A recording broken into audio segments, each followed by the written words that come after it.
Hello everyone, Shri IAS academy में आपका स्वागत है। जैसा कि आप जानते हैं कि श्री आईएएस एकेडमी ने लेट्स क्रैक प्रीलिम 2.0 नाम की सीरीज की शुरुआत की है, जिसके अंतर्गत हमने कई सारी सब सीरीज की शुरुआत की थी। उसी दिशा में ये हमारी let's crack current affairs 2.0 series है। अपनी इस सीरीज में हम करेंगे कि आपको मई 2020 से लेकर 20 सितंबर 2021 तक के करंट अफेयर्स को कवर कराएंगे। तो उसी दिशा में ये हमारा मई 2020 का करंट अफेयर्स का पार्ट 1 है। मई 2020 में हमने क्या किया है कि आपको 3 पार्ट कवर कराएंगे, तो ये हमारा पार्ट 1 है। उम्मीद है आपको करंट अफेयर्स की ये क्लासेस काफ़ी पसंद आएंगी। तो बिना देरी किए चलिए शुरू करते हैं। जैसा कि आप देख रहे हैं, ये हमारी let's crack current affairs 2.0 series का डे 1 है। ऑलरेडी हमारी कई सारी सीरीज आ चुकी हैं। उम्मीद है कि आप उन सभी सीरीज को कवर कर रहे होंगे। करंट अफेयर्स की जब हम बात करते हैं तो दिमाग में कई सारे प्रश्न आते हैं। आज पूरे इंडिया में अगर आप ये गेस करना चाहें तो लगभग 10,000 से भी ज़्यादा लोग आपको करंट अफेयर्स की क्लासेस कवर कराते मिल जाएंगे। और जो भी वो करंट आपको कवर कराते हैं वो सीधे बता देते हैं ये आपका यूपीएससी में आने वाला करंट का मोस्ट इम्पॉर्टेंट क्वेश्चन है। बट जिस दिन आपका एग्ज़ाम होता है तो उस दिन आपको समझ में आ जाता है कि करंट से तो एक क्वेश्चन भी उनकी क्लास का नहीं आया, या आया भी तो उस लाइन पे नहीं आया जिस लाइन पे हम आपको कवर कराएंगे, जिस लाइन पे वो लोग कवर कराते हैं। ठीक है, तो इस समस्या से निकलने के लिए हमारी टीम ने, या कहें कि श्री आईएएस एकेडमी ने, लगभग इन सभी 10,000 से भी ज़्यादा इंस्टीट्यूशन की मैगजीन, उनके करंट अफेयर्स के कंटेंट, उसका एनालिसिस किया। और जब हमने एनालिसिस किया और एनालिसिस करने के बाद जब हमने यूपीएससी के साथ बिल्कुल पूरी तरीके से मिल के ये कोशिश की कि आखिरकार यूपीएससी जो करंट है वो कहाँ से पूछती है, तो जब हमें पता चला तो हमारा दिमाग बिल्कुल शॉक रह गया। शौक इस बात को रह गया कि यूपीएससी हमेशा करंट में उन घटनाओं को पूछती है जो उस वर्ष चर्चा में नहीं होते, वो पिछले 2 या 3 वर्षों में चर्चा में रहे होते हैं। एक तो ये प्रॉब्लम निकली। दूसरी जो प्रॉब्लम निकल कर आई यूपीएससी के क्वेश्चन में वो ये कि यूपीएससी कभी भी उस घटना पे क्वेश्चन नहीं पूछता जो उस साल करंट में होता है, बल्कि उसी के समकक्ष या उसी से संबद्ध क्वेश्चन पूछता है। सपोज कीजिए कि जैसे धौलावीरा इस समय चर्चा में है, ठीक है, तो धौलावीरा पे आपसे क्वेश्चन नहीं आएगा। अब आप में से कुछ बच्चे ये कह सकते हैं कि सर आप यूपीएससी से सेटिंग किए बैठे हो क्या? तो बिल्कुल भी नहीं। यूपीएससी पे हमने सेटिंग नहीं की है, बल्कि यूपीएससी पे हमने रिसर्च की है। और यूपीएससी पर अगर मैं एक शब्द में बोलना चाहूँ तो मैंने पीएचडी की है। ठीक है, इस पे समय लगा, काफ़ी मेहनत लगी। तो जब हमने रिसर्च किया तो पता चला धौलावीरा पे क्वेश्चन नहीं आएगा। उसी से संबद्ध जो और हड़प्पन साइट्स हैं मे भी उस पे आ जाए, हो सकता है उस पे भी ना आए, बट हड़प्पा पे क्वेश्चन आए। तो हमने कोशिश यही की कि करंट को इतना डेप्थ में ले जाओ जहाँ पे क्वेश्चन आएगा। और ये हमारी जिम्मेदारी है, ये प्रखर प्रज्ञा फाउंडेशन और श्री आईएएस एकेडमी की जिम्मेदारी है कि हम आपको मई 2020 से 20 सितंबर 2021 तक में जितना भी करंट पढ़ाएंगे उससे करंट का सी भी बाहर नहीं आएगा।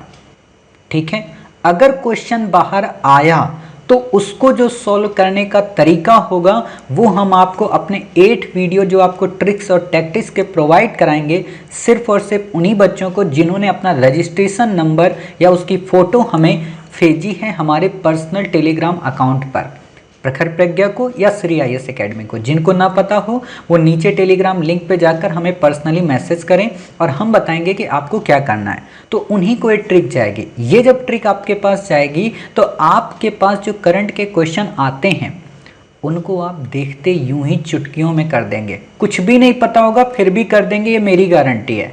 और विथ प्रूफ आपको करके दिखाएंगे।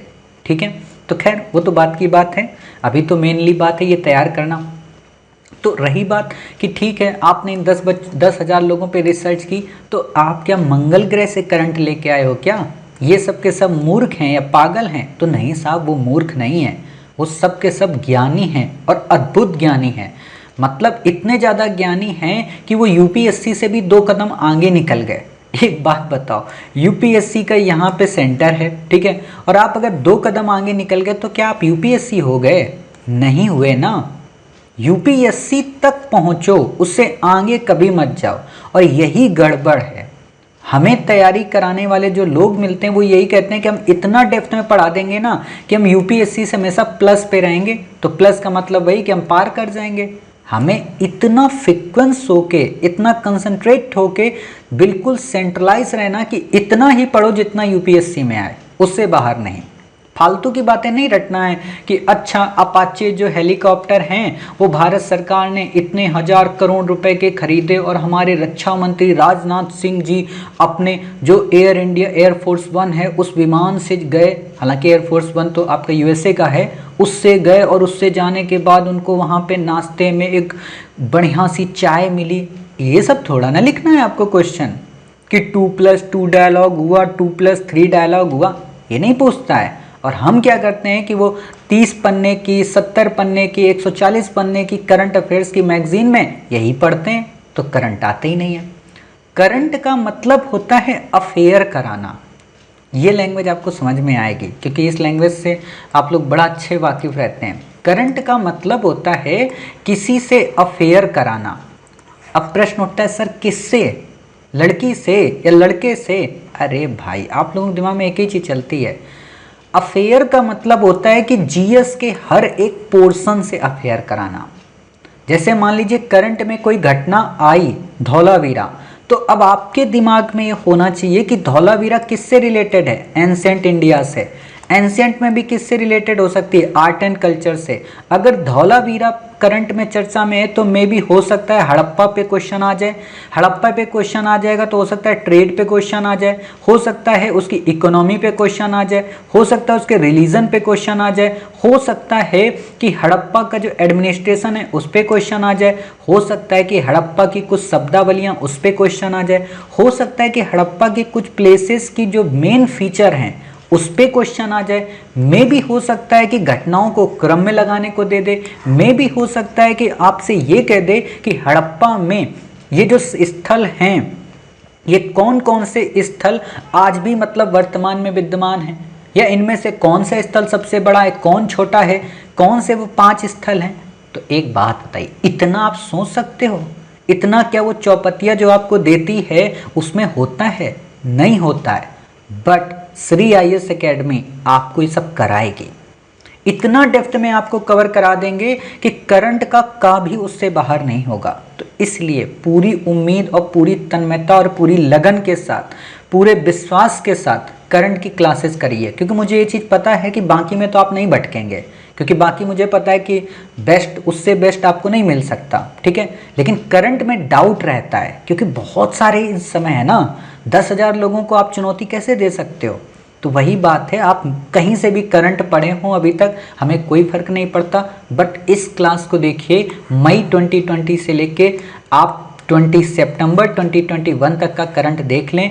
आपकी यकीन मानिए लगभग 70% जीएस 1 यानी कि जिसको बोलते हैं आपका क्वेश्चन पेपर कवर हो जाएगा। 70% का मतलब समझ रहे हो? 70+ क्वेश्चन सिर्फ मेरी इस करंट की क्लास से ही हो जाएंगे। क्यों? क्योंकि हम ट्रेडिशनल को इसमें इतना मिक्स कर देते हैं कि लगता ही नहीं कि ट्रेडिशनल से हमारा अफेयर नहीं था। 5 रुपए का गुलाब का फूल खरीदे थे भाई, एक पॉलिटी वाले को दे के आए, एक इन्वायरमेंट वाले को देकर आए, एक आर्ट एंड कल्चर वाले को देकर आए, तो पैसा तो वसूलेंगे ना। 25 रुपए के गुलाब खर्च हुए थे, है ना। तो यही बात है, और ना जाने कितनी ग्रीटिंग कार्ड्स हमने उनको दे दिए थे। तो वही है, सबसे अफेयर कराया है, बढ़िया दोस्ती है, और सब 14 फरवरी को मिलते हैं एक साथ। सोच सकते इतना बड़ा मतलब एक प्रेमी और इतनी इसकी प्रेमिकाएं, ठीक है। तो हर एक प्रेमिका को कैसे ढंग से रखना है वो हम आपको कवर कराएंगे, ठीक है। तो ये हमारा उसी दिशा में कौन सा है, पार्ट 1। आपका इसी में एक और आएगा पार्ट 2, और आपका एक और आएगा इसमें पार्ट 3, ठीक है। तो 3 पार्ट आपके आएंगे एक दिन में करंट अफेयर से रिलेटेड। तो ऐसे जब 3 पार्ट आएंगे तो आप मोटे तौर पर सोच लो मई 20 से 21 तक के आपके 12 यानी कि 3 इंटू यानी कि 36 पार्ट आपके ये हो गए, ठीक है। जून, जुलाई और अगस्त और सितंबर यानी कि 4 ये हो गया, यानी कि 4 3 12, लगभग आपके 11 पार्ट और होंगे। 36 और 11 47 पार्ट, 47 पार्ट आपको हर हाल में कंप्लीट करा देंगे, ठीक है। अब एक बात और बता दें, आपका ये यहाँ रिवीजन हो रहा है, ठीक है, लेकिन आपको पता होना चाहिए कि हमने 1 जुलाई से करंट अफेयर्स वहाँ शुरू कर रखा है, 1 जुलाई 2021 से, तो आप लोग उसको भी कवर करते जाइए।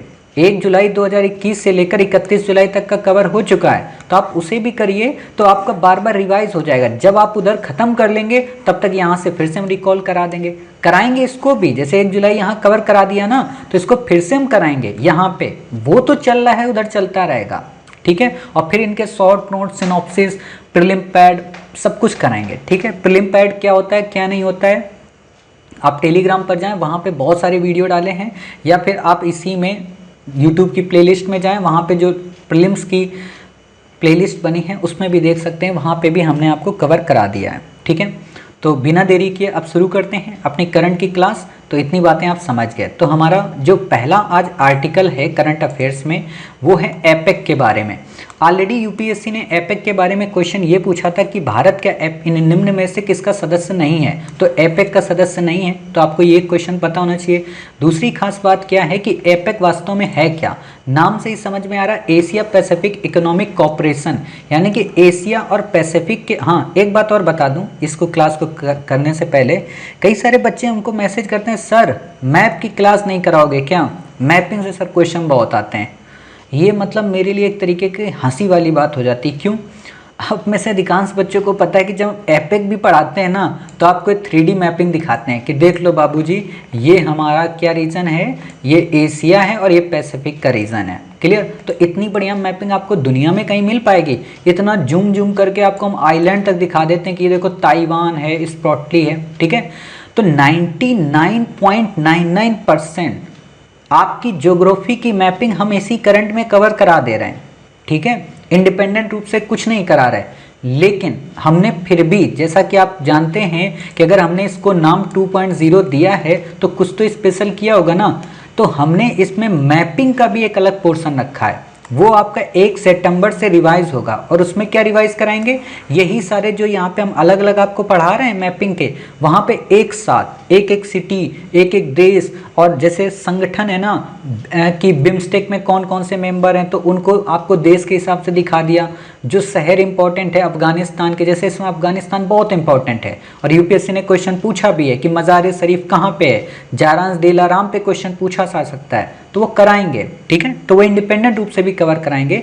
और एक बात और जो बतानी इंपॉर्टेंट है वो ये कि जैसे हम आपको ये मई 2020 से करंट करा रहे हैं, ठीक है, मई 2020 से लेके दिसंबर 2020 तक के करंट में कुछ सोर्स हमने कम यूज किए हैं, कम यूज किए थे। मतलब कम यूज का मतलब, जैसे हमने पीआईबी को तो यूज किया था, ठीक है, हमने योजना को किया था, हमने कुरुक्षेत्र को किया था, observer research foundation, live minute, the Hindu, Indian express, Dainik Jagran और जनसत्ता, इतने को हमने कवर किया था। और कुछ मैगजीन्स को भी हमने इसमें आपको कंपाइल कराया है, बट इसमें 3 चीज़ें कंपाइल नहीं हैं, ठीक है। तो हम अब उनको भी इसमें कंपाइल कर देंगे। एक क्या, डाउन टू अर्थ मैगजीन को, दूसरा इसमें हम करेंगे भूगोल और आप जो ज्योग्राफी से रिलेटेड मैगजीन है, और तीसरी जो इसमें हम कवर करने वाले हैं वो है क्या, विकासपीडिया। ध्यान देना, विकासपीडिया, विकीपीडिया नहीं, विकासपीडिया काफ़ी अच्छी वेबसाइट है, तो उसके भी हम आर्टिकल यहाँ पे कंपाइल करेंगे।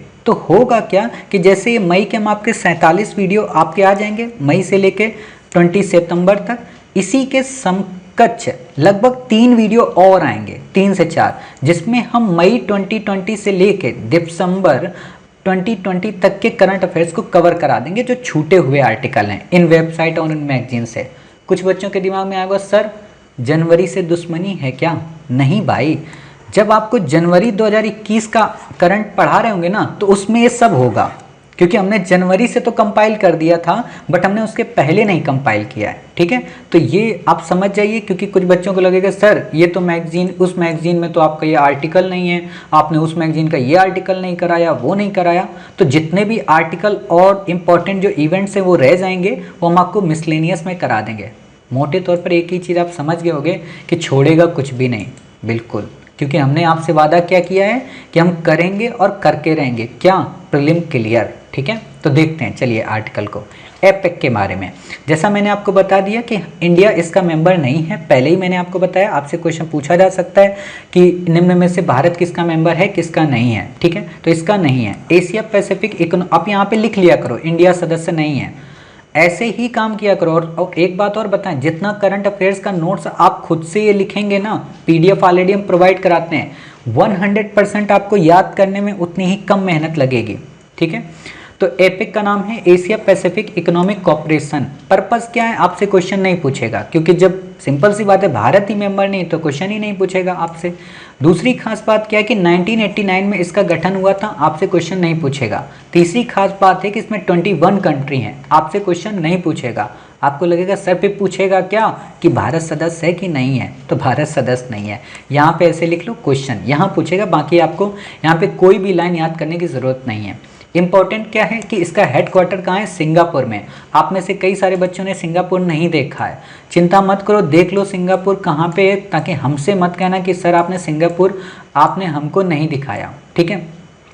तो हम आपको ये देखिए, ये सिंगापुर दिखा देते हैं, क्लियर। जब आप में से जो लोग आईएफएस बनेंगे उनको पता होगा कि अच्छा हमें सिंगापुर जाना है, वहाँ पे घूम कर आना है, ठीक है। तो ये आपका सिंगापुर देख लिए। ये वास्तव में क्या है, क्षेत्र मलेशिया का क्षेत्र है, ये आपका सुमात्रा है, और इसके ऊपर क्या है आपका बताइए, ये आपका सुमात्रा, और यहाँ पे आपका बोलिए क्या है, जावा। क्वेश्चन यूपीएससी ने पूछा है। और ये आपकी यहाँ पे क्या है, अंडमान सी है, और यहाँ पे आपका गल्फ ऑफ थाईलैंड, यानी कि इन दोनों के बीच में क्रा कैनल है। यहाँ मलक्का स्टेट है, यानी कि मलक्का स्टेट क्या करती है, आपको मलेशिया और ये जो सुमात्रा है इनको अलग करती है। आपसे क्वेश्चन पूछा जा सकता है, ठीक है। बाकी आपको यहाँ पे कुछ भी याद नहीं रखना है। आगे आता है बोगोर गोल्स। आपसे सिंपल सा क्वेश्चन पूछेगा, हाल ही में चर्चा में रहा बोगोर गोल्स का संबंध निम्न में से किस संगठन से है, बिम्स्टेक से है, एपेक से है, ब्रिक्स से है, या एससीओ से है। आप बता देना सर एपेक से है। इससे ज़्यादा आपसे क्वेश्चन नहीं आएगा, आपको याद करने की ज़रूरत यहाँ पे नहीं है। इंडोनेशिया का सिटी है बोगोर, बस इतना याद रखने की ज़रूरत है। जैसे कि आप ये देख सकते हो, ये आपका सिंगापुर है, ये आपका इंडोनेशिया, ठीक है। यहीं आपको बोगोर मिल जाएगा, आपको याद करने की ज़रूरत नहीं है, बस पता होना हाँ इंडोनेशिया कहाँ पे। अगला जो हमारा आर्टिकल है, natural product based Alzheimer inhibitor. आपसे क्वेश्चन ये नहीं पूछेगा कि national product based Alzheimer inhibitor क्या है, आपसे सिंपल सा क्वेश्चन पूछेगा कि अल्जाइमर क्या है। वास्तव में अल्जाइमर एक मेमोरी लॉस की बीमारी है। आप में से जिन बच्चों ने हमारा वीडियो देखा होगा, जिसमें हमने आपको सेकेंड वीडियो बनाया था अभी प्रीलिम्स के लिए, कि उसमें मैंने बताया था कि आपको अपनी मेमोरी को कैसे स्ट्रॉन्ग करना है, मेमोरी को कैसे बढ़ाना है, कैसे याददाश्त बढ़ानी है। तो उसमें मैंने आपको एक चीज़ बताई थी कि आपको ये मिस्टेक्स नहीं करनी है, ठीक है। और उसमें रीज़न भी दिया था कि अल्जाइमर इससे आपको हो सकता है इन फ्यूचर जल्दी। जो लोग इस चीज़ में इन्वॉल्व होते हैं, जो बताई थी मैंने वहाँ पे कि फिजिकली आप ज़्यादा अगर किसी से अटैच होते हैं तो इससे दिक्कत ये होती है कि आपकी मेमोरी लॉस होती है, ठीक है। उसमें मैंने डिटेल में बताया है, ठीक है। तो यहाँ पे रिपीट करने की ज़रूरत नहीं है। तो वो अल्जाइमर का कारण बनती है। आपसे सामान्य से अगर प्रश्न पूछे कि अल्जाइमर बीमारी का संबंध किससे है, हृदय से है, दिल से है, किससे है, तो आप बता देना सर मेमोरी से है, ठीक है।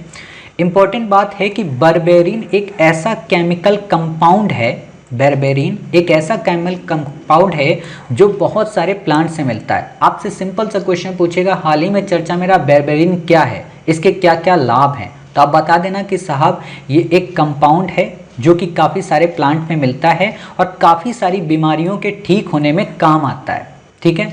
यहाँ पे कोई बीमारी याद नहीं रखना है, बस इतना पता हो हाँ काफ़ी सारी बीमारियों में। आपको दे देगा केवल ये अल्जाइमर के लिए तो नहीं भाई साहब, डायबिटीज़, कोलेस्ट्रोल लेवल हाई, इन सारी चीज़ों के लिए होता है, ठीक। दूसरी खास बात जो है बेरबेरिन के बारे में वो ये आसानी से डिज़ोल्व नहीं होता एवं सेल्स के लिए काफ़ी नुकसानदायक होता है।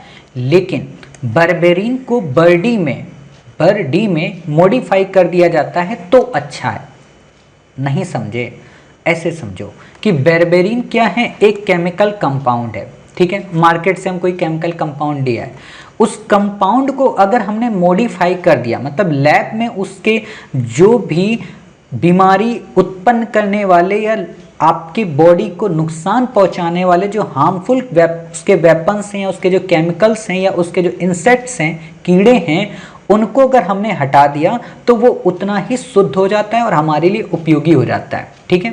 और इससे क्या होता है, बर्डी आसानी से डिसॉल्व हो जाता है। आपसे अगर क्वेश्चन पूछे हाल ही में चर्चा में रहा बेरबेरिन या BRD क्या है, तो आप बता देना कि BRD जो बर्ड है वो अल्जाइमर की बीमारी से संबंधित है, ठीक है। इससे ज़्यादा आपको याद रखने की ज़रूरत नहीं है। ये एक डिसॉल्व एंटीऑक्सीडेंट होता है। आपको क्वेश्चन दे देगा कि बर्डी एक क्षुद्र ग्रह है, एक नया सौरमंडल या कहें एक्सोप्लैनेट है, या एक नई वेपन्स है इजराइल की, तो आप कहोगे नहीं साहब ये डिसॉल्व एंटीऑक्सीडेंट है। ऐसा ही क्वेश्चन आता है। इससे ज़्यादा आपको यहाँ पे याद रखने की ज़रूरत कुछ भी नहीं है, ठीक है। बाकी आप इतनी बातें समझ गए। चलिए, जब इतना हो गया तो बात आती है USCIRF एनुअल रिपोर्ट के बारे में। आपसे क्वेश्चन नहीं पूछेगा, आपको यहाँ पे याद रखने की ज़रूरत नहीं है, इसको बिना सोचे समझे कट कर दो, ठीक है। अगला आर्टिकल हमारा काफ़ी इंपॉर्टेंट है, हिस्ट्री से रिलेटेड है, राजा रवि वर्मा। आपको पता है काफ़ी डेप्थ में आपसे क्वेश्चन पूछेगा, इसलिए इनकी एक एक बात आपको पता होनी चाहिए। 1848 से 1906 के मध्य में ये थे, यानी कि 1906 वो टाइम पीरियड है जब बंगाल विभाजन की बात आती है। तो बंगाल विभाजन इंपॉर्टेंट हो जाता है हिस्ट्री में। जब हम आपको मॉडर्न इंडिया कवर कराएंगे तो बंगाल विभाजन, स्वदेशी आंदोलन, ये सब पढ़ाएंगे। कांग्रेस के जो जो अधिवेशन हुए वो भी पढ़ाएंगे। कांग्रेस के किस अधिवेशन में राष्ट्रीय शिक्षा को अपनाया गया, बहिष्कार की बात की गई, उसको भी बात करेंगे। कहाँ पे स्वराज की बात की गई, उसको भी करेंगे। इतना आप सोच रहे हो फिर बता क्यों रहे हो, जब करना तब कर देना। बता इसलिए रहे ताकि जब आप पढ़ रहे होंगे हमसे बंगाल विभाजन तो इतने क्वेश्चन आपके मन में रेज हो जाएंगे। हम तो पढ़ाएंगे ही, लेकिन पहले से होता है ना हुकिंग टैग सिस्टम। आप में से अधिकांश बच्चों को पता है कि Shri IAS academy Oxford, Harvard और पेंसिल्वेनिया यूनिवर्सिटी में जो रिसर्च कराई जाती है और वहाँ का जो स्टडी सिस्टम है जिसको हुकिंग टैग सिस्टम बोलते हैं, हम वैसे ही कराते हैं, ठीक है। बाकी क्या है कभी बताएंगे हुकिंग टैग सिस्टम, ज़्यादा मत समझिए फिर दिक्कत हो जाएगी, ठीक है। भारतीय कला के महानतम चित्रकार हैं, आपसे ये तो नहीं पूछेगा, सिंपल सा क्वेश्चन कैसे आएगा अभी हम बता देंगे, लेकिन आप पहले इनके एक एक फैक्ट को समझिए।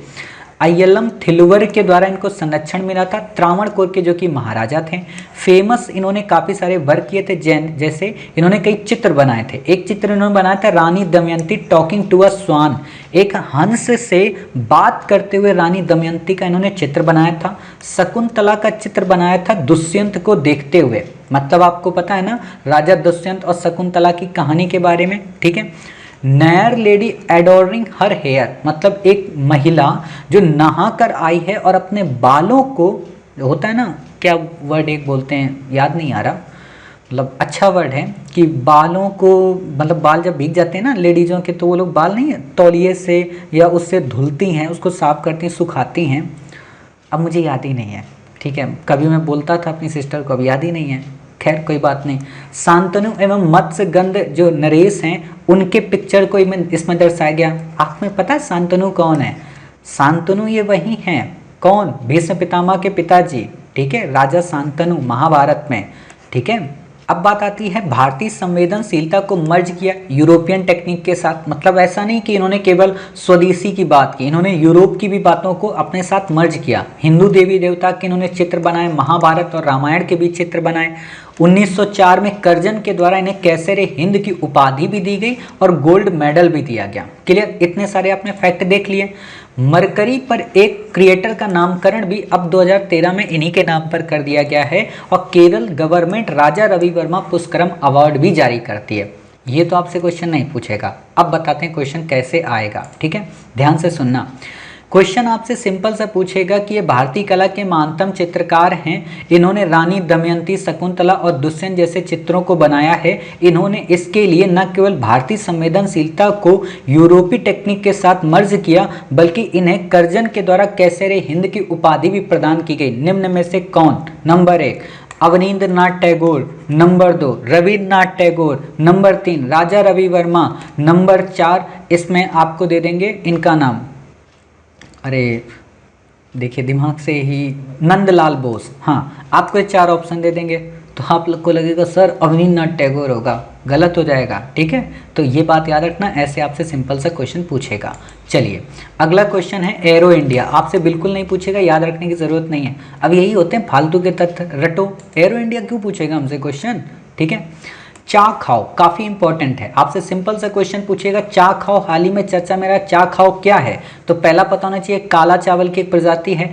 दूसरा इंपॉर्टेंट क्या है कि मणिपुर के काला चावल है। तीसरा इंपॉर्टेंट क्या है, इसे जीआई टैग मिला है। जीआई टैग का मतलब होता है कि किसी स्पेसिफिक स्थान में सबसे ज़्यादा उपज होने वाली वो फसल है जिसको हम काला चावल कहते हैं। ठीक है, तो मणिपुर का काला चावल या कहें चा खाओ क्या है, ये एक काला चावल है जिसे जीआई टैग मिला है। आपसे सिंपल से क्वेश्चन पूछेगा हाल ही में चर्चा में रहा चा खाओ क्या है, ये मणिपुर की एक मार्शल आर्ट है, ये केरल का एक तरीके की युद्ध कला है, ये गुजरात का एक तरीके का नृत्य है, ये मणिपुर का चावल है। तो आप बता दो कि चावल की प्रजाति है। ठीक है, चलिए अगला है Gorakhpur terracotta.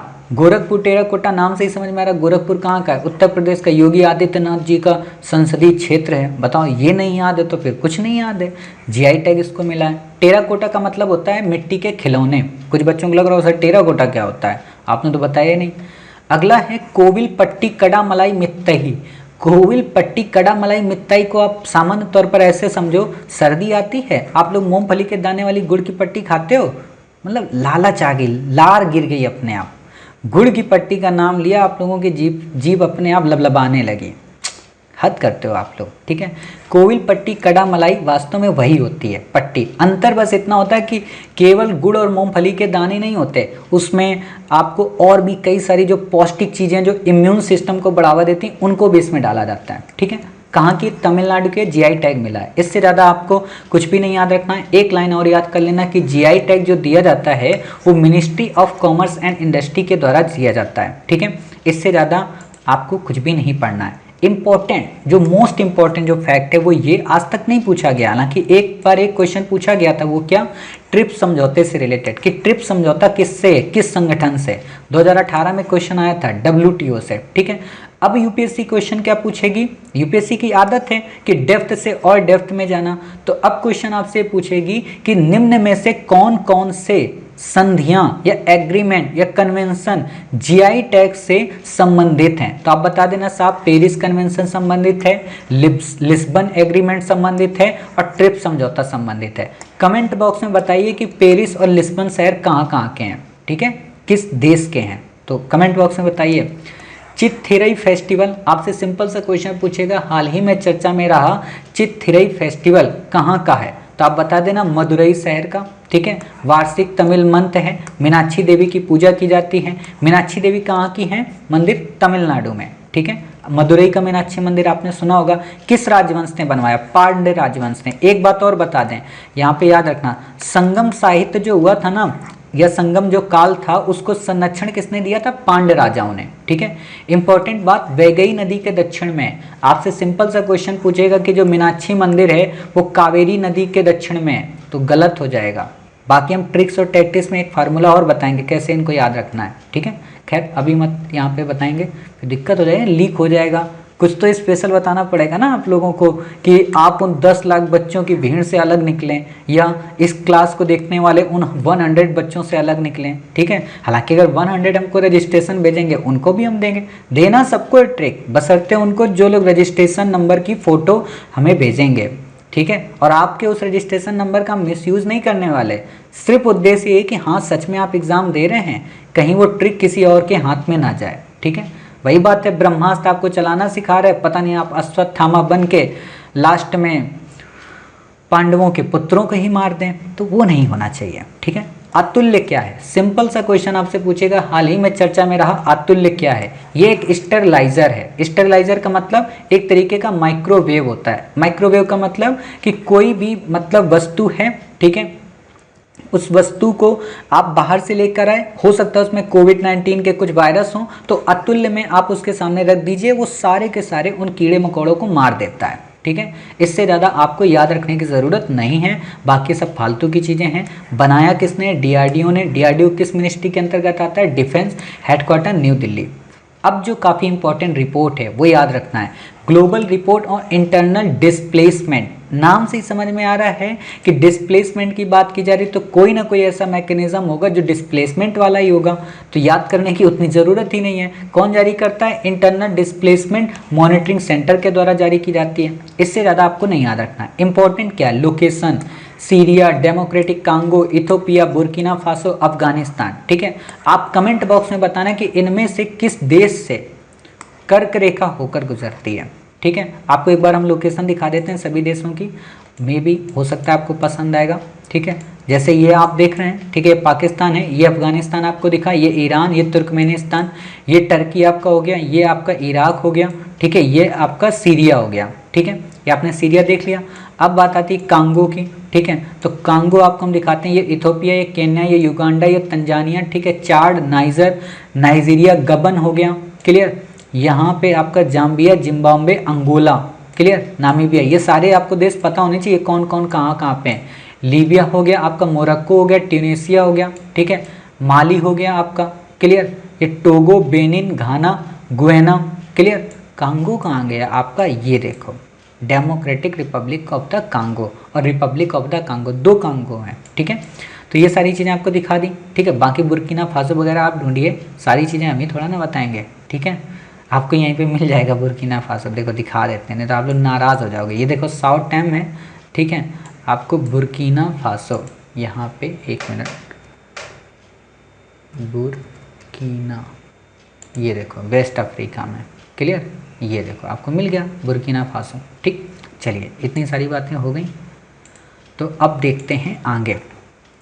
MSME ideas portal आपसे नहीं पूछेगा, याद करने की ज़रूरत आपको नहीं है। ठीक है, अगला है यस। यस आपसे क्वेश्चन नहीं पूछेगा, आपको याद रखने की ज़रूरत नहीं, ऐसे देखो क्वेश्चन नहीं आते हैं। फिर बात आती है यहाँ पे, ये हो गया, ये आपके काम का नहीं है। हाँ, यहाँ पे एक चीज़ ध्यान देना, क्या काफ़ी इंपॉर्टेंट बात है, OECD। OECD क्या है, ठीक है, OECD के बारे में हम आपको बताएंगे, लेकिन इससे पहले आपको ये पता होना चाहिए। अच्छा, यहाँ पे मैंने कुछ मिस किया है, 1 मिनट रुको। हाँ, ये जो हमारा MSME है ये तो मैंने बता दिया। हाँ, ये आपको याद रखना है, ग्लोबल एनर्जी रिव्यू। वास्तव में ग्लोबल एनर्जी रिव्यू किसके द्वारा रिपोर्ट जारी की जाती है, इंटरनेशनल एनर्जी एजेंसी के द्वारा। इसके बारे में 2-3 तथ्य आप याद रखिए, वो क्या, कि ये एक ऑटोनोमस इंटर गवर्नमेंटल ऑर्गेनाइजेशन है, अंतर सरकारी संगठन है, स्वायत्त। इसका क्या मतलब होता है, ऑटोनोमस का मतलब ये होता है कि ये खुद के कामों से ही फंड जनरेट करता है, ये किसी सरकार के अधीन नहीं है। ठीक है, फिर बात आती है 1974 के OECD फ्रेमवर्क के अंतर्गत इसका गठन हुआ, यानी कि 1974 में हुआ। क्यों हुआ आप बता सकते हो, क्योंकि 1972 में स्टॉकहोम सम्मेलन हुआ था, मैंने आपको एनवायरनमेंट की सीरीज में पढ़ाया है। हेडक्वार्टर कहाँ है, पेरिस, फ्रांस में। अब कुछ बच्चों को तो आंसर मिल गया होगा, मैंने पूछा था पेरिस कहाँ का शहर है, फ्रांस में। ठीक है, क्या इंडिया इसका मेंबर है, ये लाइन आपको याद रखनी है। भारत इस एजेंसी का मेंबर नहीं है, बट एसोसिएट मेंबर है। एसोसिएट का मतलब क्या होता है, एक तरीके का ऑब्जर्वर स्टेटस है, कि हाँ मन हुआ चले गए घूमने, वही बात। अन्य रिपोर्ट कौन कौन सी जारी की जाती है इंटरनेशनल एनर्जी एजेंसी के द्वारा, याद रखिएगा, एक एक रिपोर्ट पे आपसे क्वेश्चन पूछा जा सकता है। तो पहली है global energy and CO2 status report, number 2 world energy outlook report. अब यहाँ ध्यान दो, कुछ बच्चे जो पता होना चाहिए, मैंने आपको पढ़ाया था, क्या था, ग्लोबल एनर्जी आउटलुक रिपोर्ट अलग पढ़ाई थी और ये वर्ल्ड एनर्जी है। ठीक है, तो दोनों में डिफरेंस होता है, इसीलिए मैं कहता हूँ इंग्लिश में हमेशा पढ़ा करो। World energy outlook report, world energy static, world energy balance, energy technology and perspectives. ठीक है, इंग्लिश में ही आपको याद करना सारी रिपोर्ट। क्लियर, अब बात आती है क्या इसका मैक्सिको मेंबर है, तो हाँ, मैक्सिको 2018 में इसको ज्वाइन किया, तो मैक्सिको इसका मेंबर बन गया। कुछ बच्चे कुछ अजीबो टाइप के क्वेश्चन कमेंट बॉक्स में करते हैं, जैसे ये 21वां मेंबर है, ये 22वां हो गया, आपसे ये क्वेश्चन नहीं पूछता है, हालांकि आप बता देते हैं, बहुत अच्छी बात है, बट आपको ये तथ्य याद नहीं रखने होते हैं किसमें 21 मेंबर है कि 22। वो ज़्यादा ऑर्गेनाइजेशन इंपॉर्टेंट होते हैं जिसमें इंडिया मेंबर होता है। ठीक है, तो ये बातें आपको पता हो। अगला आर्टिकल हमारा है डेमो 2 मिशन, काफ़ी इंपॉर्टेंट है, नासा व SpaceX दोनों द्वारा मिलकर बनाया जाता है, मिशन लॉन्च किया जा रहा है। SpaceX क्या है, एलॉन मस्क की कंपनी है, काफ़ी इंपॉर्टेंट पर्सनैलिटी है। मेरे लाइफ का अगर कोई सबसे बड़ा मोटिवेशनल स्पीकर है तो SpaceX का मालिक एलॉन मस्क है। और आप में से अधिकांश बच्चों को पता होना चाहिए कि एलॉन मस्क ने किसी यूनिवर्सिटी में स्पेस की फील्ड में PhD नहीं की है, पढ़ा लिखा नहीं है, स्कूल उसने छोड़ दिया था। उसने क्या किया, घर में बैठकर केवल स्पेस से रिलेटेड बुक को पढ़ा और काफ़ी ज़्यादा लॉस हुआ। इतना लॉस होने के बाद भी कभी नेवर गिव अप नहीं किया। आपको इससे कुछ सीखना चाहिए। ठीक है, और आज आप देख सकते हैं दुनिया को घुटनों के बल ला दिया है, कितनी सारी अलग अलग प्रकार की बुलेट ट्रेन, गाड़ियाँ, ठीक है, और ख़ासतौर पर हाइपर लूप टेक्नोलॉजी पे काम कर रहा है, ड्राइवरलेस कार इसने बनाई। समझ रहे हो, अभी आप चर्चा में सुने होंगे। तो नासा के साथ में मिलकर इसने एक मिशन भेजा है। होता क्या था कि इससे पहले नासा क्या करता था कि यूएसए यानी कि जो यूएसए की स्पेस एजेंसी रॉसकॉस्मोस, उसके द्वारा एस्ट्रोनॉट्स को भेजा जाता था किस स्पेस स्टेशन पर, जो इंटरनेशनल स्पेस स्टेशन है, ठीक है। तो उनके यान का उपयोग किया जाता था। अब नासा ने सोचा कि भाई आपने जब बना ही लिया तो हम आपके साथ ही वो करेंगे, ठीक है। फाल्कन आपने नाम सुना होगा इनका है, क्लियर। तो इससे ज़्यादा आपको नहीं याद रखना है। कश्मीर केसर काफ़ी ज़्यादा चर्चा में रही है, ठीक है, जीआई टैग इसे मिला हुआ है। अब यहाँ ध्यान देना, कश्मीर केसर को कई नाम से जाना जाता है, लच्छा, मोगरा, गुच्छी, बाहुकम। आपको क्वेश्चन क्या देगा, हाल ही में चर्चा में रहा लच्छा, मोगरा, गुच्छी, बाहुकम क्या है? ये केसर की प्रजातियां हैं। नंबर 2, ये रेशम उत्पादन की प्रजातियां हैं। नंबर 3, ये वस्त्र उद्योग की कालीन की नई कलाएं हैं। नंबर 4, ये मंदिर निर्माण की शैली हैं। समझ गए, ऐसे क्वेश्चन आएगा तो आपको पता होना चाहिए, नहीं साहब ये कश्मीर केसर की बात कर रहा है। अब आपको एक छोटा सा फैक्ट बता दें जो आप लोगों को शायद नहीं पता होगा। कश्मीर केसर वास्तव में क्या होता है, एक तरीके का फूल होता है, ठीक है। इस फूल में खास बात क्या होती है कि बीच में जो अंकुरण, जैसे आप लोग गुलाब का फूल कभी देखना तो उस गुलाब के फूल में बीच में देखना छोटे छोटे बीज टाइप के होते हैं और ऐसे उसकी मुच्छें टाइप की निकली होती हैं।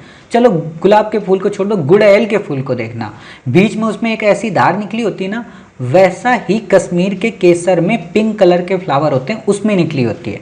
और एक बात बताएं, एक फूल में केवल 3 वो लड़ियां निकली होती हैं, 3 मतलब उसमें छोटे छोटे वो रेसे निकले होते हैं, और 3 में से 2 जो होते हैं वो बिल्कुल बेकार होते हैं, एक जो होता है वो सबसे इंपॉर्टेंट होता है, मतलब एक में क्वालिटी नंबर 1 की होती है। और जो वो एक होता है केसर, वो जानते हो इंडिया में नहीं आता है, वो सऊदी अरब को एक्सपोर्ट कर दिया जाता है क्योंकि वो काफ़ी कॉस्टली होता है। और ये जो 2 होते हैं ये क्या होते हैं, ये इंडिया में यूज होते हैं। अब आप में से कुछ बच्चों को तो बड़ा गर्व होता होगा, सर हम कल ही मिठाई खाए थे उसमें केसर लगी हुई थी।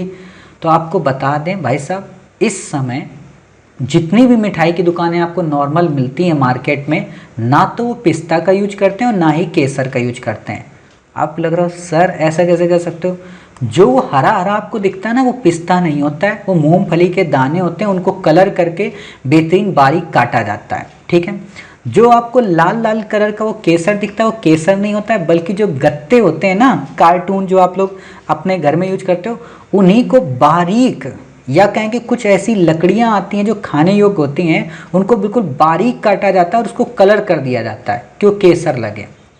तो अब आप समझ गए केसर इतना सस्ता नहीं है। क्यों? क्योंकि आप जब आधा ग्राम केसर खरीदेंगे ना तो आपको इस समय हो सकता है 950 से प्लस का मिलेगा, आधा ग्राम, समझ गए। तो अब आप समझ सकते हो केसर, इसलिए शादी के बाद केसर वाला दूध पिलाया जाता है, धर्म पत्नी और आपके पति देव आपको केसर वाला दूध लेके आएंगे, ठीक है। और खासतौर पर प्रेग्नेंट जो वुमेन होती हैं उनके लिए काफ़ी इंपॉर्टेंट होता है, और पौष्टिक बहुत होता है, मतलब केसर दूध आपको पीना चाहिए, मतलब वही है। लेकिन पैसा तो हो तब तो, यार किताब खरीदने का तो पैसा है नहीं हम लोगों के पास, हम लोग केसर का दूध कैसे पियेंगे। किसान सभा ऐप आपसे नहीं पूछा जाएगा, आपको याद रखने की ज़रूरत नहीं है, ठीक है।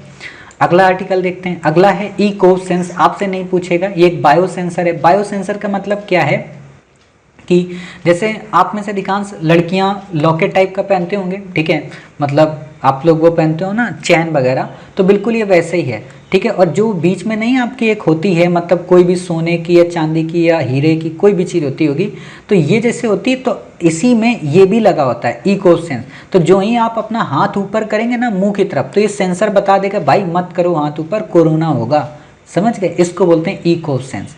भारत मार्केट वास्तव में क्या है, एक ऑनलाइन ई कॉमर्स ऐप है, आपसे क्वेश्चन नहीं पूछेगा। कोरोना किलर 100 क्या है, आपसे क्वेश्चन नहीं पूछेगा, बस पता हो ये एक ड्रोन है, ठीक है। ऑलरेडी यूपीएससी ने ड्रोन पे क्वेश्चन पूछ लिया था कि ड्रोन के क्या क्या उपयोग हैं, तो आप में से जिन बच्चों को पता होना चाहिए कि उपयोग हमेशा आएगा, तो उसके सारे हम क्वेश्चन सॉल्व करेंगे कि सभी के सभी इसके सही होंगे, ठीक है। India's permanent mission to the UN, इसे हेड किया जाता है परमानेंट रिप्रेजेंटेटिव। आपसे क्वेश्चन नहीं पूछेगा, यूएन इंपॉर्टेंट है बट आपसे ये क्वेश्चन इंपॉर्टेंट नहीं पूछेगा, ठीक है। अगला है आर्टिकल हमारा बबल क्या है, पूरा नाम है Bay of Bengal boundary layer experiment, काफ़ी इंपॉर्टेंट है, इंडिया और यूके का प्रोजेक्ट है। यहाँ पे आपको फंसा देगा कि जो बबल प्रोजेक्ट है आपको पूरा नाम दे देगा कि हाल ही में चर्चा में रहा Bay of Bengal boundary layer experiment, ये एक बिम्स्टेक का प्रोजेक्ट है, तो गलत हो जाएगा। क्यों? क्योंकि BIMSTEC Bengal, bay of Bengal से रिलेटेड होता है, तो वो नहीं है, ये इंडिया और यूके का प्रोजेक्ट है। प्रश्न उठता है क्या है बबल? तो ये करता क्या कि मानसून व अन्य वेदर फोरकास्टिंग करता है, मतलब जो मानसून का आगमन है और उसका जो वापस जाना है उसके प्रॉपर्टीज का अध्ययन करता है कि जो ओशियन है उसमें किस तरीके की इस समय स्थितियां विद्यमान है। ठीक है, इससे ज़्यादा आपसे क्वेश्चन नहीं पूछेगा। बात आती है कि ये सिंधु साधना क्या है, एक तरीके का रिसर्च वेसल है, इससे ज़्यादा आपसे क्वेश्चन नहीं पूछेगा, आपको यहाँ पे याद रखने की ज़रूरत नहीं है। क्लियर? अगला आर्टिकल जो हमारा है वो है वर्चुअल नेम। आपसे क्वेश्चन वर्चुअल नेम पे तो नहीं पूछेगा, बट आपसे क्वेश्चन पूछेगा अजरबैजान और आर्मेनिया के क्षेत्र को लेकर। आपको पता होना चाहिए कि हाल ही में चर्चा में रहा है कराबैक रीजन। ठीक है, आपको एक बार मैप दिखा देते हैं। जैसे ये है प्यारा अफ्रीका अपना, ठीक है, ये है आपका यहाँ पे अफगानिस्तान, ठीक है, अजरबैजान ये आप देख सकते हैं। ठीक है, अजरबैजान की सीमा किससे लगती है ये बताइए, कौन सा सी है? ये आपका कैस्पियन सी है। ठीक है, तो आप लोग कमेंट बॉक्स में बताना कैस्पियन नहीं, आप लोग हाँ बताना फिर भी। चलो, कैस्पियन सी से कौन कौन से देश लगते हैं? तो ये है आपका अजरबैजान, यहीं पे जो ये रीजन है इसको बोलते हैं कराबैक रीजन। ठीक है, आर्मेनिया ये बगल में है तो इनके साथ विवादित है। आपसे क्वेश्चन पूछा जा सकता है कि कराबैक जो रीजन है वो निम्न में से किन दो देशों के मध्य विवाद का क्षेत्र है? ऐसे क्वेश्चन यूपीएससी बहुत पूछती है। ठीक है, बाकी तो हम करंट में जब आएगा तो फिर से पढ़ाएंगे। इंपॉर्टेंट क्या है यहाँ पे? इंपॉर्टेंट है यहाँ पे नैम, यानी कि नॉन अलायंस मूवमेंट, यानी कि गुट निरपेक्ष जो सम्मेलन है। ठीक है, 120 देश हैं जो कि विकासशील, वो इसमें शामिल हैं। 1950 में आइडिया आया था और 1955 में बांडुंग में इसका सम्मेलन हुआ। 1961 में बेलग्रेड में इसका सम्मेलन हुआ। कमेंट बॉक्स में बताइए कि बांडुंग जो है वो किस देश का शहर है?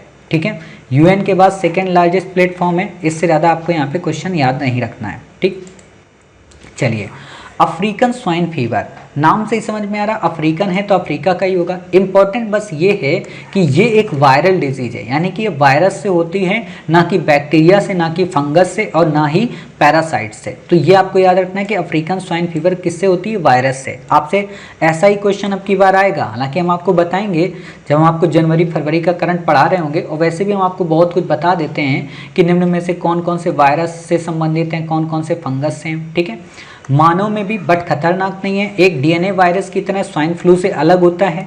अस्फारावाइड फैमिली का, ये आपको याद नहीं रखना है। ठीक है, असम ये भी नहीं याद रखना है, कुछ भी नहीं याद रखना है आपको। मोटे तौर पर अगर मैं कहूँ आपको बस यही याद रखना है कि हाँ ये वायरस से होता है। लास्ट इसमें बात ये है कि कोई वैक्सीन और ड्रग उपलब्ध नहीं है। कई बच्चों को वैक्सीन और ड्रग का मतलब नहीं समझ में आता। वैक्सीन को हिंदी में कहते हैं टीका, ड्रग को कहते हैं दवा।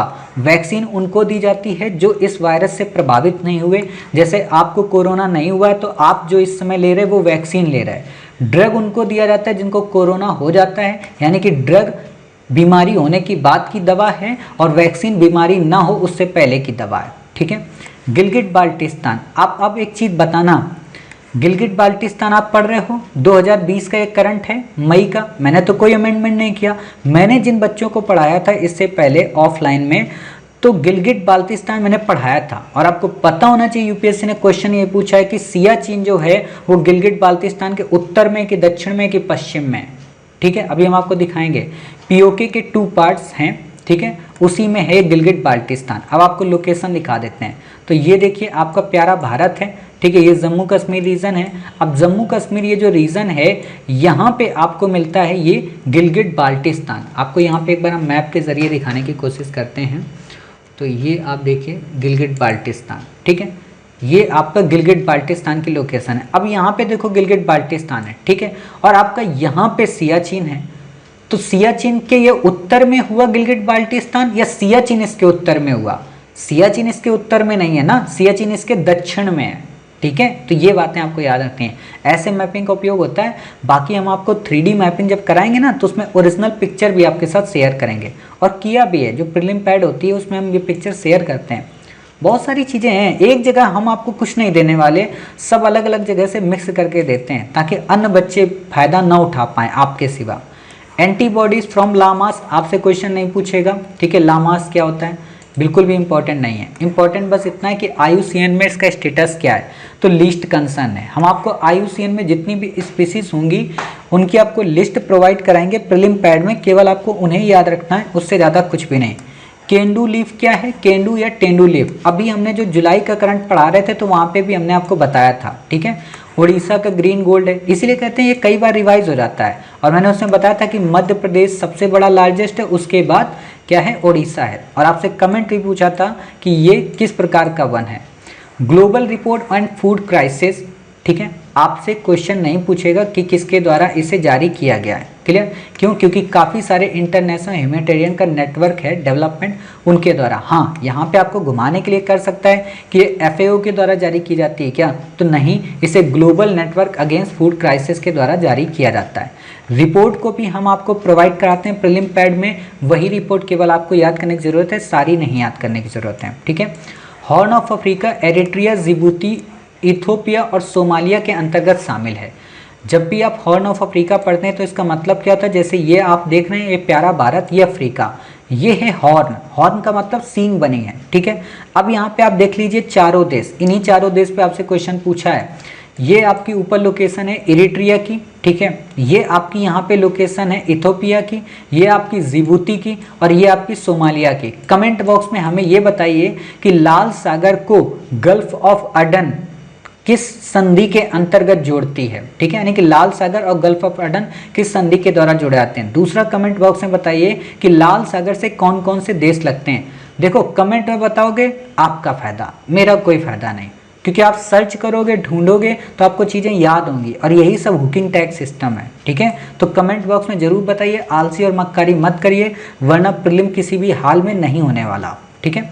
सरस कलेक्शन क्या है, सिंपल सा आपको पता होना चाहिए। हाल ही में चर्चा में सरस क्या है, रूरल डेवलपमेंट एंड पंचायती राज के द्वारा इसे लॉन्च किया गया। ये क्या काम करता है, इसका काम ये होता है कि जितने भी जो हथकरघा निर्मित हैं, हैंडलूम्स हैं, ऑफिस जितने हैं, उन सबको एक जगह प्रोवाइड कराना, क्लियर। इससे ज़्यादा आपको याद करने की इसमें ज़रूरत नहीं है।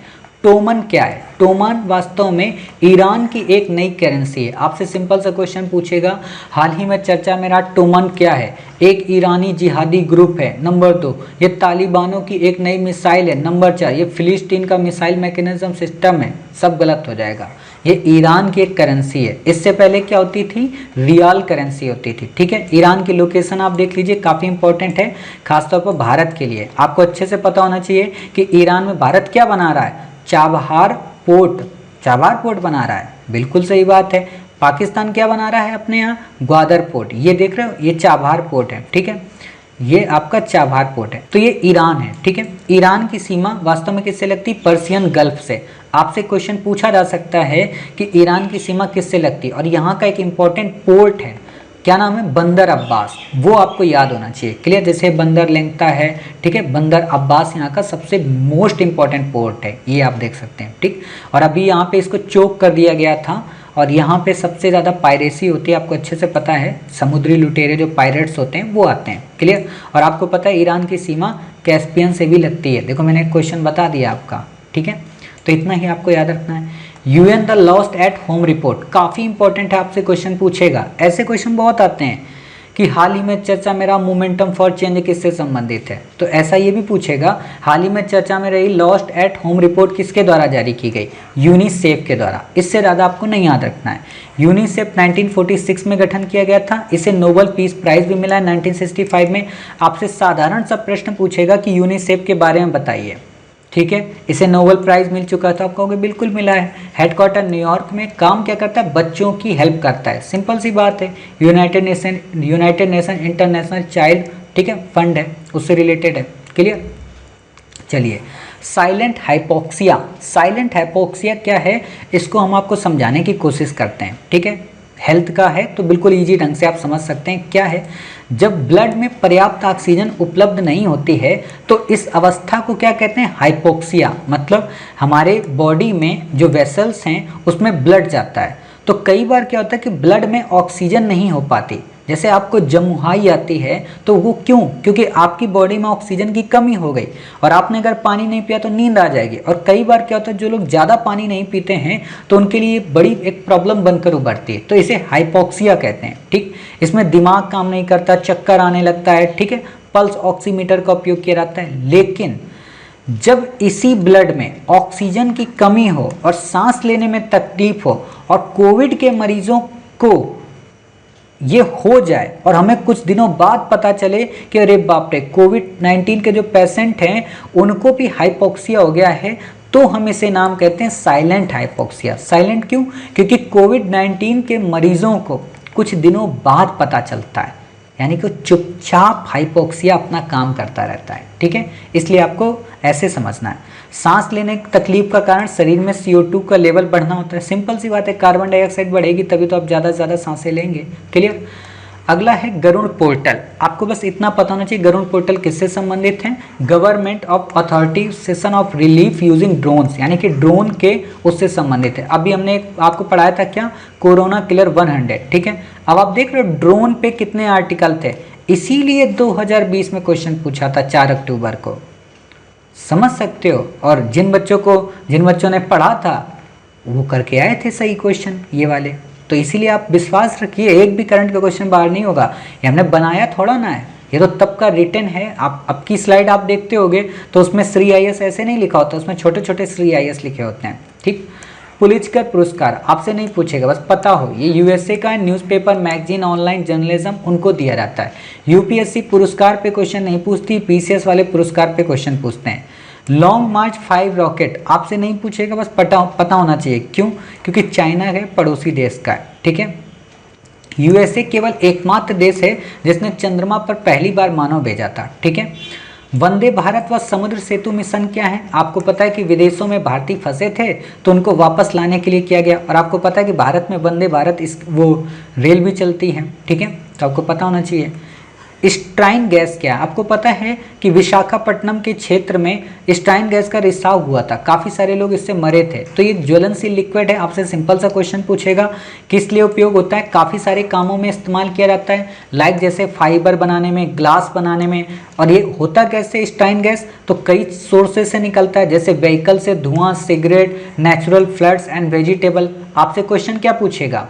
ध्यान देना, क्वेश्चन पूछेगा स्ट्राइन गैस के निम्न में से कौन कौन से स्रोत हैं? सिगरेट वाला धुआं, व्हीकल से धुआं, नेचुरल फूड्स, वेजिटेबल। तो आप बताओगे उपयुक्त सभी सर। ठीक है, ऐसे याद करते हैं। वाटर एंटीडोट है इस गैस के लिए। ठीक है, तो इतनी बात समझ गए। एंटीडोट का क्या मतलब होता है? आप लोगों को लग रहा होगा एंटीडोट का मतलब ये होता है कि इसको रोकता है। अगर वाटर आप इस पर छिड़केंगे तो ये गैस उतना वर्क नहीं कर पाएगी। ठीक है, impact of energy efficiency major आपसे क्वेश्चन नहीं पूछेगा कि किसके द्वारा इसे जारी किया गया। आपको बस इतना पता होना चाहिए कि BEE क्या है, यानी कि ऊर्जा दक्षता जो एजेंसी है वो क्या है। ठीक है, तो ये आपको पता होना चाहिए। स्टैच्यूटरी बॉडी है, इसे एनर्जी कंजर्वेशन एक्ट 2001 के अंतर्गत गठित किया गया। आपको दे देगा कि ये कॉन्स्टिट्यूशनल बॉडी है, तो नहीं। अब कई बच्चों को लग रहा होगा सर स्टैच्यूटरी और कॉन्स्टिट्यूशनल में क्या डिफरेंस है? स्टैच्यूटरी को हिंदी में बोलते हैं सांविधिक, कॉन्स्टिट्यूशन को हिंदी में बोलते हैं संवैधानिक। सांविधिक का मतलब ये होता है वो बॉडी जिसको किसी एक्ट के माध्यम से बनाया जाए, जैसे ये एक्ट से बनाए, अधिनियम से संशोधन करके। संवैधानिक का मतलब ये होता है कि जिसको बनाया तो एक्ट से जाए संशोधित करके, या मूल रूप से संविधान में वो रही हो लेकिन वो आर्टिकल में भी मेंशन हो, जैसे राष्ट्रीय पिछड़ा वर्ग आयोग, अनुसूचित जाति आयोग, जनजाति आयोग बने ये अमेंडमेंट से हैं लेकिन इनको आर्टिकल में भी मेंशन कर दिया गया। ठीक है, तो इतनी बातें समझ गए, दोनों में डिफरेंट।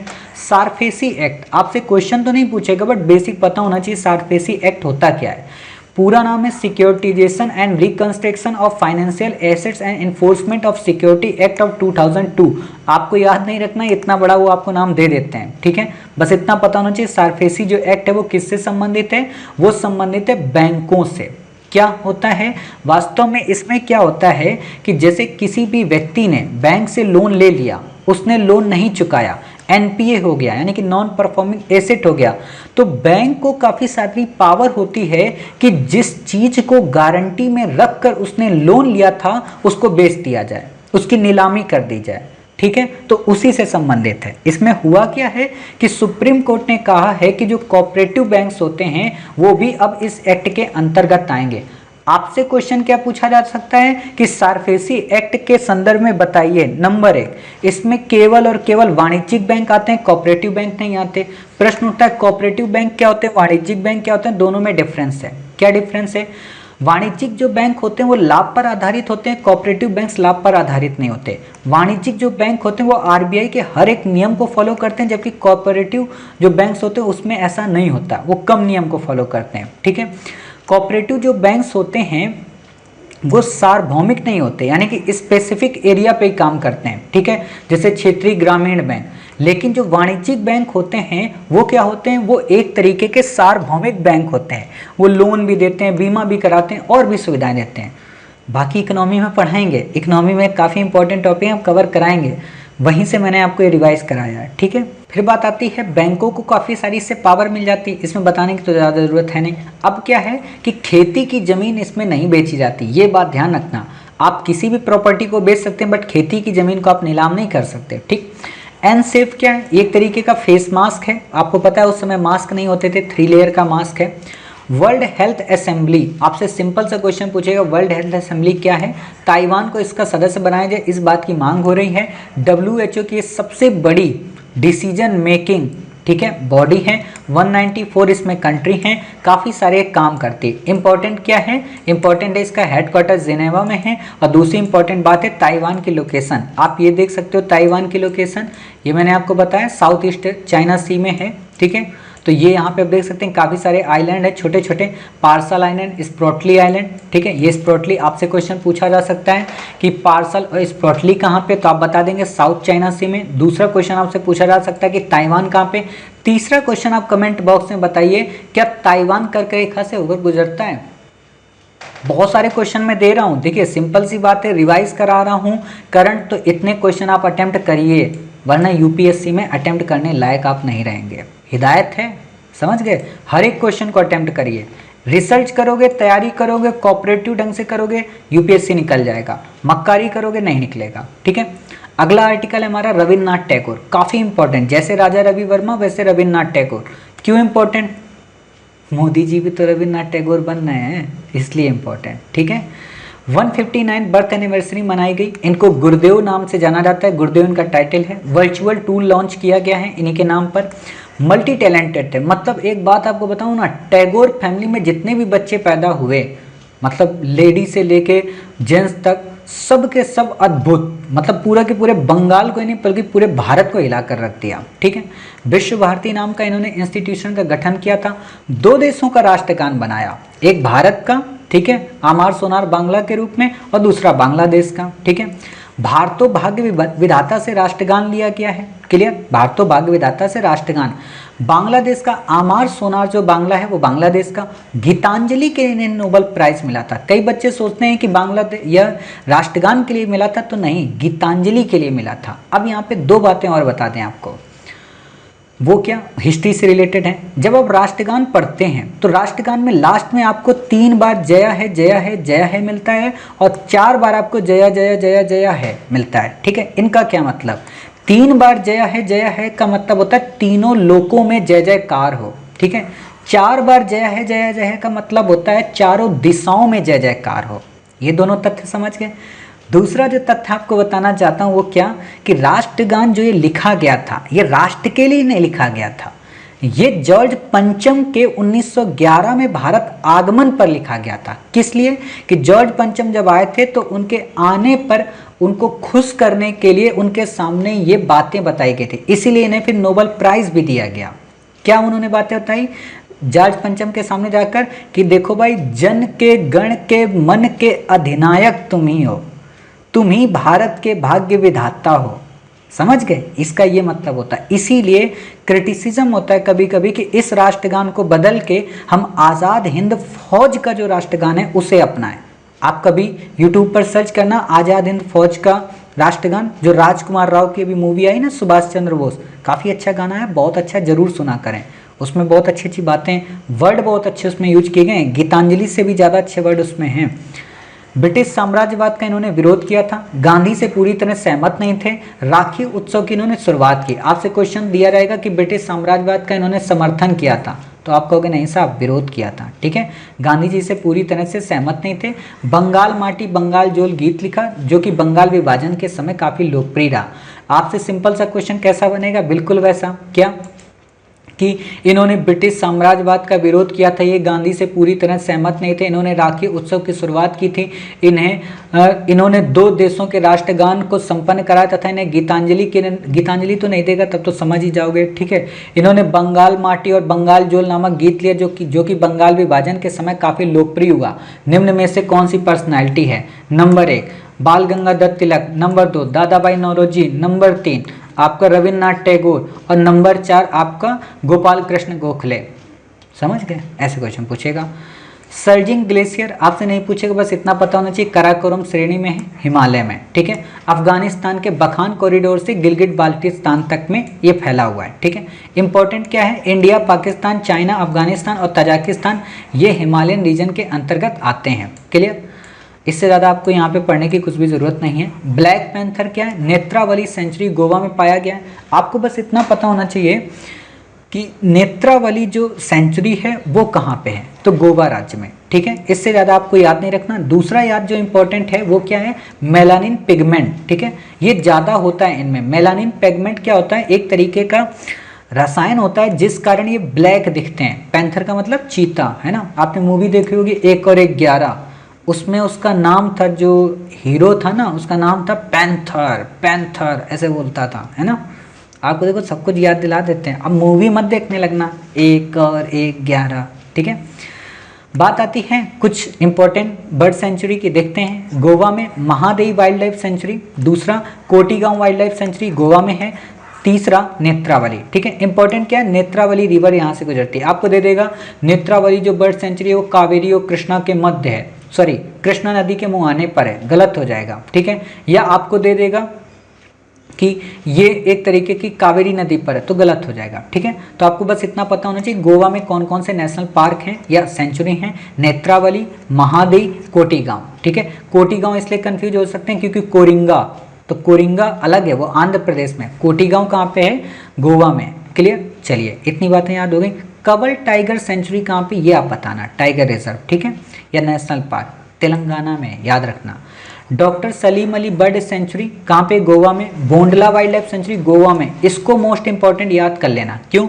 ये कंफ्यूज करा देगा कि बोंडला हो सकता है अरुणाचल प्रदेश में हो, ठीक। चलिए मोलम नेशनल पार्क ये भी गोवा में है। क्लियर? इतने याद रखना। वैसे भी हम आपको जो प्रोवाइड कराते हैं क्या प्रीलिम पैड, वहाँ पे जगन्नाथ रथ यात्रा, अभी हमने आपको अपना जो करंट अफेयर्स कराया था जुलाई का, उसमें आपको पिक्चर्स भी दिखाई थी, वीडियो भी दिखाया था। उम्मीद है आप में से जिन बच्चों ने देखा होगा तो वहाँ पे कर लिया होगा। फिर भी बेसिक कुछ बता देते हैं। व्हाइट पैगोडा कहा जाता है क्योंकि व्हाइट मंदिर है। यामनिका तीर्थ के नाम से भी इसे जाना जाता है। राजा अवंती वर्मन के द्वारा इसे बनवाया गया था। कई इसमें द्वार हैं, सिंह द्वार, अश्व द्वार, व्याघ्र द्वार, हस्ती द्वार। नाम ये नहीं पूछेगा। इंपॉर्टेंट क्या है कि इसमें 3 रथ होते हैं, तल ध्वजा, गरुड़ ध्वजा और देवदालन, ठीक है। तीनों रथ अलग अलग हैं। एक बलराम को इंडिकेट करता है, एक सुभद्रा जो भगवान कृष्ण की बहन है, और दूसरा भगवान कृष्ण को। खास बात यहाँ पे कि यहाँ पे जो मूर्तियाँ वो लकड़ी की हैं। दूसरी खास बात क्या है कि इन मूर्तियों में पंजे और हाथ नहीं है। क्यों नहीं है? जो विश्वकर्मा साहब थे उनको किसी ने डिस्टर्ब कर दिया था, कहानी है ये, ठीक है। अगला आर्टिकल है सुंदरवन। यहाँ पे टाइगर की संख्या बढ़ गई है। आपको पता होना चाहिए 2020 के प्रीलिम में सुंदरवन पे क्वेश्चन आया था और यही क्वेश्चन था। देखो करंट कैसे आता है, इसीलिए तो गारंटी ले रहा हूँ कि 10 अक्टूबर को वही क्वेश्चन आएगा जो मैं बताऊंगा। एक भी क्वेश्चन उससे बाहर नहीं आएगा, ठीक है। टाइगर की संख्या बढ़ गई है, मैंग्रोव के कारण प्रसिद्ध है। आपको पता है कि विश्व का सबसे बड़ा मैंग्रोव क्षेत्र है, समझ गए। एकमात्र विश्व में मैंग्रोव जहां टाइगर रहते हैं, यही क्वेश्चन आया था इसी लाइन पे, ठीक है। तो इतनी बातें समझ गए। उम्मीद है आप सुंदरवन के बारे में काफ़ी कुछ जान गए। उम्मीद ये भी है कि आज के करंट अफेयर्स को आप काफ़ी ज़्यादा डेप्थ में समझ गए, ठीक है। ये हमारा अभी तक पार्ट 1 कंप्लीट हुआ है। अभी हमारा इसका पार्ट 2 आएगा और पार्ट 3 आएगा। तो उम्मीद है आप सारी बातें समझ गए। काफ़ी इंपॉर्टेंट घटनाएं आपने पढ़ी, इन सारी चीज़ों को याद करिए, बार बार रिवाइज करिए, नोट्स बनाइए। जो बातें बताई हैं उससे बाहर बिल्कुल भी मत करिए, बिल्कुल भी मत पढ़िए, करिए क्यों, ठीक है। तब तक अपना ख्याल रखिए, स्वस्थ रहिए। कोविड-19 के पैंडेमिक से अपना और अपनी फैमिली का बचाव करिए।